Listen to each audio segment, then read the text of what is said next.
Hello नमस्ते यहाँहरु सम्पूर्णमा म बिर्ख लिम्बू है हजुर सम्पूर्णलाई फेरि एकचोटि है मेरो युट्युब च्यानल अनि फेसबुक पेजमा है स्वागत गर्न चाहे है र विशेष गरेर आज हामी यहाँ डाभिर भ्यू पोइन्टमा आएका छौं है र यो डाभिर भ्यू पोइन्ट एकदमै च्यालेन्जिङ ट्र्याक छ है यहाँको बाटो एकदमै च्यालेन्जिङ छ है र उस्तै चाहिँ यहाँ समिट गर्नु एकदमै मुस्किल पर्छ है र आज फेरि पनि तपाईहरुको लागि हामी यहाँ आएका छौं है अलिकति ब्लग गर्नको निम्ति है र क्लाइन्टलाई लिएर आएका छौं है र हेर्दै गर्नुहोस् जतिजना घरमा बसेर हेर्नु हुँदैछ है तपाईहरु कृपया गरी लाइक कमेन्ट शेयर चाहिँ गर्नुपर्छ किनभने हामी यहाँबाट है तपाईले यस्तो सुन्दर जग्गाबाट यस्तो तपाईहरु जतिजना आउनु नसक्नेहरुले फोनमै हेर्नु पाउँदैछ तपाईहरु एकदमै भाग्यमान ठान्नुस् तपाईहरु है र तपाईहरुले है एकदमै पैसा नतिरी पनि यस्तो राम्रो भ्यूहरु भिडियोहरु हेर्नु पाउँछ भने तपाईहरु कृपया गरी लाइक कमेन्ट शेयर चाहिँ गर्नुहोस् है र अलिकति सपोर्ट गर्नुहोस् र एकदमै यहाँको बाटोहरु हेर्नुहोस् एकदमै च्यालेन्जिङ छ है एकदमै अप्ठ्यारो बाटो छ साथी हो अहिले पनि चाहिँ हामी यहाँ माथि डाभिर भ्यू पोइन्ट जाँदैछौँ है र डाभिर भ्यू पोइन्ट जाने बाटो चाहिँ यति साह्रो मुस्किल छ है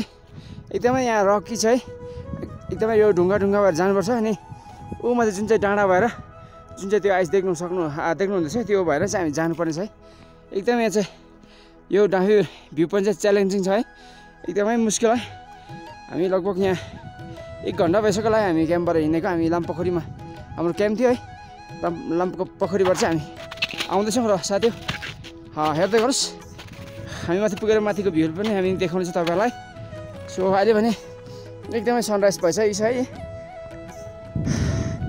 हामी चाहिँ अलिकति लेट स्टार्ट गर्यौँ किनभने राति छिटो स्टार्ट गर्दा पनि यसरी रकमा जानुपर्छ है किन युङट्यापछि युङमा फसिने त्यो जुन चाहिँ चान्सेस हुन्छ डर हुन्छ खुट्टाहरू मर्किने भाँचिने है यो रकमा जुन चाहिँ यस्तो ढुङ्गामा चिप्ल्यो भने चाहिँ खुट्टाहरू भाँचिने चान्सेस हुन्छ है सो त्यसैले गर्दा हामीले अलिकति उज्यालो भएर हामीले स्टार्ट गरेछौँ वाउ फाइनली हामी गाइस हामी यहाँ आइपुगिसकेका छौँ यो हेर्नुहोस् कञ्चनजङ्घाको रेन्ज है आज यति साह्रो सुन्दर भ्यू आइरहेछ है र यहाँ हेर्नुहोस् यति साह्रो रमाइलो भइरहेछ घाम पनि एकदमै दामी लागेको छ है यहाँ हाम्रो क्लाइन्टहरू है अब यो हामीले यो डाँडा भएर चाहिँ माथि भ्यू पोइन्ट समिट गर्नेछौँ है हेर्दै गर्नुहोस् साथी हो माथि पुगेर हामीले तपाईँलाई एकदमै सुन्दर भ्यू हामी तपाईँलाई देखाउनेछौँ है यहाँ हेर्नुहोस् हाम्रो सेरेमनाको बोर्डहरू एकदमै खुसी भइरहेछ है हामी यहाँ तल देखाएको यहाँ भ्यू पोइन्टमा चाहिँ बाटो नै छैन पल्लोपट्टि थियो खास बाटो जुन लामपोखरीबाट त्यहाँ चाहिँ अहिले हिँड्नै नसक्ने अवस्था छ है किनकि एकदमै त्यहाँको बाटो चाहिँ हिउँले पुरेर है डुब्ने भइरहेछ है साथी हो हेर्दै गर्नुहोस् यति साह्रो सुन्दर भ्यू आउँदैछ है बाटो छ है र विशेष गरेर यो जुन चाहिँ यो लोकेसन है यो डाभिर भ्यू पोइन्ट कतिजनाले सुन्नु भएकोलाई कतिजनाले देख्नु भएको छ कतिजना आउनु भएको छ कतिजनाले नसुन्नु भएको छ सुन्नु भएको छैन भने यो लोकेसन चाहिँ कहाँ पर्छ भने चाहिँ वेस्ट सिक्किममा पर्छ वेस्ट सिक्किममा र विशेष गरेर यो चाहिँ 3-4टा बाटोबाट आउनु सक्नेछ तपाईँहरू विशेष गरेर उत्तारे भएर चिवा भन्ज्याङ भएर पनि आउनु सक्नेछ तपाईँहरू है अनि नाम्बु सेङखोला अनि चौडी भ्या याम्पुङ भएर पनि तपाईँहरू आउनु सक्नुहुन्छ है अनि यता हाम्रो जुन पनि खेचेपेरी बज्रे भएर पनि तपाईँहरू आउनु सक्नुहुनेछ है अनि तपाईँहरू युक्सम भएर पनि आउनु सक्नुहुन्छ है सो यो पार्टलाई चाहिँ एक्चुअली सिङ्गलिला रेन्ज पनि भनिन्छ है सिङ्गलिला राउन्ड ट्रेक पनि भनिन्छ है र अर्को कुरा के भन्छ है तपाईँहरू सर्टेस्ट यहाँ डाभिर सर्ट ट्रेक मात्रै गर्नु चाहनुहुन्छ भने चाहिँ बेस्ट चाहिँ तपाईँहरू जुन चाहिँ चौडी नाम्बुबाट उपरिमिकबाट तपाईँहरू स्टार्ट गर्नु भयो भने एकदमै सर्ट तपाईँहरूको 6-7 डेजमै कम्प्लिट हुन्छ है अनि तपाईँहरू राउन्ड ट्रेक लामो राउन्ड ट्रेक जानु भने चाहिँ एकदमै 13 दिनको राउन्ड ट्रेक गर्नुहुन्छ 12 दिनको त्यसमा चाहिँ तपाईँहरू अलिकति कस्टली हुन्छ है कस्ट ज्यादा हुन्छ तपाईँको प्राइस ज्यादा हुन्छ है जति लामो ट्रेक त्यति ज्यादा प्राइस हुन्छ जति छोटो त्यति कम्ती प्राइस हुन्छ तपाईँहरूको है तर यहाँको भ्यू पोइन्ट यहाँको ट्र्याक एकदमै राम्रो छ एकदमै च्यालेन्जिङ छ है एकदमै मुस्किल छ तपाईँहरू आउनुहोस् हेर्नुहोस् यो जग्गालाई म यो फोनलाई रोटेट गरेर तपाईँलाई 360 भ्यू पनि म तपाईँलाई देखाउन चाहन्छु र साथी हो यसलाई चाहिँ हाम्रो डाभिर भ्यू पोइन्ट भन्छ यो चाहिँ भ्यू पोइन्ट है अहिले हामी यहाँ लगभग 4652 मिटरमा छौँ है र यो एकदमै हाम्रो वाइ एसिया याम्बुङ इको टुरिज्म उहाँहरूले लेख्नु भएको बाटोहरू पनि एकदमै वाइएसीले एकदमै सफा गर्नुभएको छ है इन फ्युचर प्लानिङमा वाइएसीले याम्बुङ इको टुरिज्मले यहाँ हटहरू पनि बनाउने प्लानिङ छ यहाँ हटहरू भयो भने चाहिँ एकदमै दामी ट्र्याक चल्छ है साँच्चै भनेको वाइएसीले चाहिँ एकदमै यहाँको जुन मेम्बर हुन्छ उहाँहरू चाहिँ एकदमै सेड्युल छ हाम्रोबाट चाहिँ एकदमै हाम्रोबाट पनि एकदमै सपोर्ट छ उहाँहरूले एकदमै गार्बेजहरू उठाइराख्नु भएको छ साफ सुग्घर गरिराख्नु भएको छ एकदमै हाम्रोबाट पनि सपोर्ट छ एकदमै गाइडहरूबाट जुन एजेन्टबाट पनि एकदमै सपोर्ट छ है र गाइस हेर्नु सक्नुहुन्छ तपाईँले यो चाहिँ जुन यो पछाडि देख्नु छ यो चाहिँ एभरेज है एभरेजको रेन्ज यहाँ एकदमै चिसो हावा छ एकदमै यो चाहिँ हाई अल्टिट्युड पर्छ है यहाँ चाहिँ हेर्नुहोस् यो चाहिँ एभरेजको रेन्ज है। अलिकति क्यामेरा क्वालिटी कम्ती हुनको कारणले तपाईँले एकदमै मधुरो देख्नुहुन्छ है। अनि यो जुन चाहिँ रेन्ज आउँदैछ यतापट्टि तपाईँहरूको जुन चाहिँ यो कञ्चनजङ्घाको रेन्ज यो पछाडि जुन पनि यो देख्नुहुन्छ यो कुम्भकर्ण हो। अनि कञ्चनजङ्घा यो यहाँ देखिरहेको छ है। सुन्दर देखिरहेको छ है। अनि अहिले चाहिँ किनभने यो मार्चको हाम्रो फर्स्ट सिजनमै आएको छौँ है।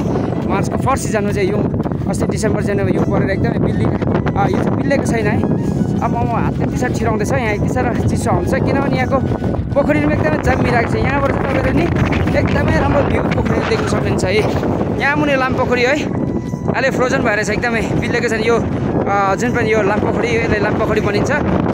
जुन चाहिँ यहाँ माथि चाहिँ अब नाम चाहिँ यहाँ चाहिँ हाँडी पोखरी चाहिँ भन्थ्यो।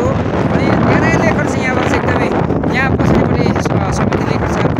यहाँ मुनि है तपाईँको यहाँ मुनि जम्ले पोखरी हाम्रो सिक्किम जम्ले है। यहाँ मुनि यो चाहिँ सिक्किम जम्ले एकदमै अहिले चाहिँ फ्रोजन भएर चाहिँ यो दुईवटा सिक्किम जम्ले हाम्रो जम्ले पोखरी है।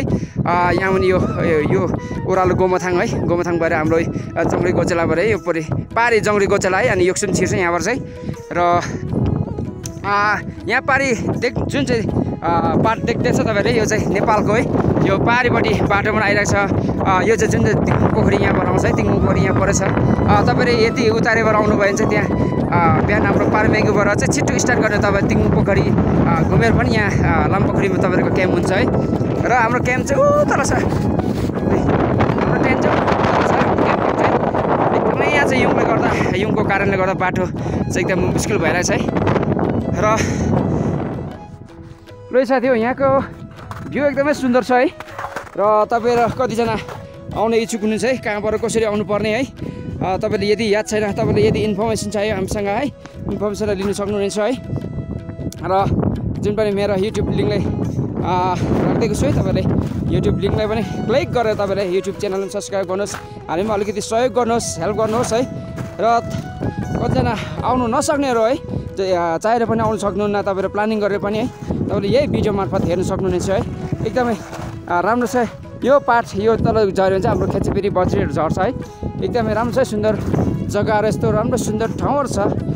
सो आज चाहिँ हामी एकदमै लकी फिल भइरहेछ किनभने यो टाइममा यस्तो भ्यूहरू चाहिँ देख्नु पाइँदैन है। र अहिले चाहिँ एकदमै राम्रो भ्यूहरू आइरहेछ है। र कतिजना हाम्रो लोकलहरू हुनुहुन्छ जुन पनि सर म्याडमहरू जुन अलिकति गभर्मेन्ट जब गर्ने है उहाँहरू चाहिँ साह्रै जुन पनि डराउनुहुन्छ है पैसासँग चाहिँ। कतिजनाले इन्क्वायरी गर्नुहुन्छ कति लाग्छ यो ट्रेक गर्दा त्यो ट्रेक गर्दा अलिकति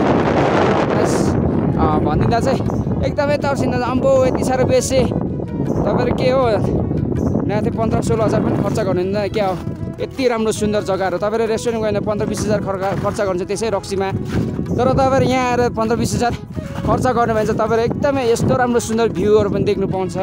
तपाईँहरूको हेल्थ पनि राम्रो हुन्छ है साथी हो। र लोभ नगर्नुहोस् लोभ गरेर केही पनि हुनेवाला छैन मरेर जाँदा लाने होइन। सो तपाईँहरू घुमिराख्नुहोस् है। यति राम्रो ठाउँ छ यति राम्रो जग्गाहरू छ। तपाईँ यदि आउने इच्छुक हुनुहुन्छ यदि आउने फ्युचरमा प्लानिङ गर्नुहुँदैछ भने इन्फर्मेसन लिनुहोस् तपाईँले है हामीसँग। एकदम यस्तो राम्रो ठाउँहरू छ राम्रो भ्यूहरू छ है। यस्तो सुन्दर जग्गा त कहीँ पनि छैन होला है। हाम्रो स्विजरल्यान्डभन्दा पनि कमीको छैन है यो जग्गा चाहिँ हेर्नुहोस्।